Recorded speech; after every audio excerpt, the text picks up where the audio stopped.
Welcome again as we continue to explore hope and faith in relationships and marriage. One day I thought deeply, if marriage comes with a lot of sacrifices and burden, what then is the point? I'm Fumi Bitoye and welcome to Relationship Conversations. The point is that God has said, it is not good for man to be alone. I will make him a helper fit for him. The Passion Translation says, a suitable partner to be his help and strength. You were not created to be alone. You were not created to be lonely. You were not created to shoulder those burdens and responsibility all by yourself. Moses, the prophet who led the children of Israel out of Egypt, was once burdened by the overwhelming responsibility of responding to every complaint from the people. His father-in-law Jethro advised him to select capable men who would share this burden with him. He did so, and that prevented him from burnout. But who was Jethro to Moses?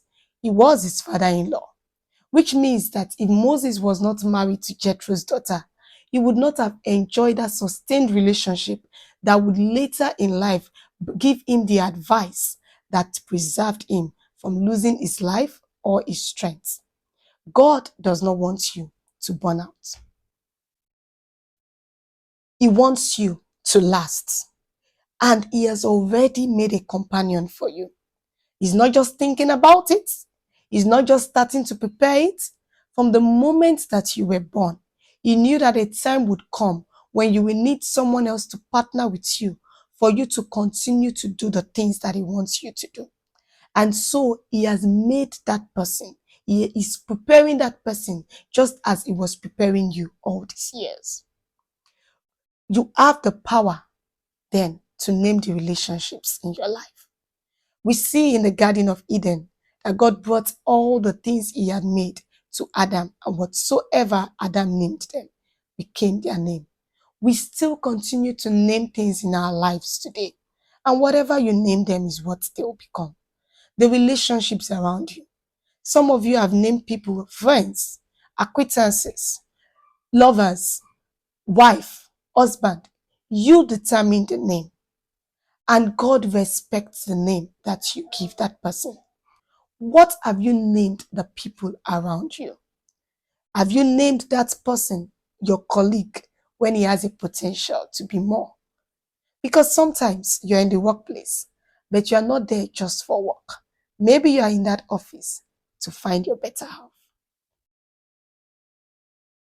You have the power to name things, but first you need to know yourself. You need to know who you are. It is when you know who you are that you know what you need or who you need. What are your strengths and your weaknesses? What are your complementary values? What are the things that you need in a partner? We are not talking about things you find attractive. We're talking about what you actually need. Moses understood that he was a stammerer and he needed somebody who was eloquent in speech. So God gave him Aaron. Have you identified what you need? Do you know yourself? Do you know the kind of strengths that you need in someone to complement you, even in a business relationship? What qualities do you seek? Bible tells us in Genesis chapter 2 verse 21, the Lord caused the man to sleep very deeply. Deep sleep.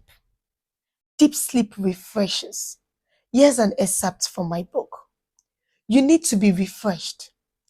Deep sleep represents the deepest sleep of the sleep cycle, when brain waves are at their lowest in frequency and highest in amplitude. Deep sleep serves repairing and restorative functions that are necessary to feel your best each day. This is according to the Sleep Foundation. Frequency here refers to number of occurrences, while amplitude talks about the magnitude or size. What then is the relevance of this? Deep sleep refreshes, and you need to be refreshed. When Elijah heard of the threat of Jezebel, he ran and hid himself. And what did God do? He sent him refreshments. He made him to, he said, eat up, the journey is far. It caused him to be refreshed.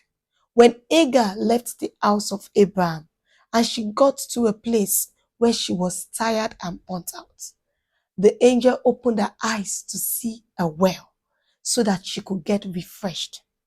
When you are burnt out, it amplifies your challenges. It makes it seem like there is no way out. Deep sleep improves your evaluation of your situation, the events around you, and even how you evaluate yourself and others. You may have become defensive because of a distrustful partner, but when you are in the place of refreshing, you are able to look at that situation again and you realize that you have picked up some character in order to adjust to this partner. But this character do not define who you are. So you are able to release those things to God and embrace your authentic self. Relationship is work, but it's work worth doing. However, you need to believe that you get the desired result. Else, you won't have the strength even to try. So as we conclude this episode, imagine what you actually want your relationship to look like. Imagine the kind of marriage that you've truly desire and hold on to that thought. Thank you for watching this episode. See you in the next episode. Don't forget to like, share, and subscribe. Bye.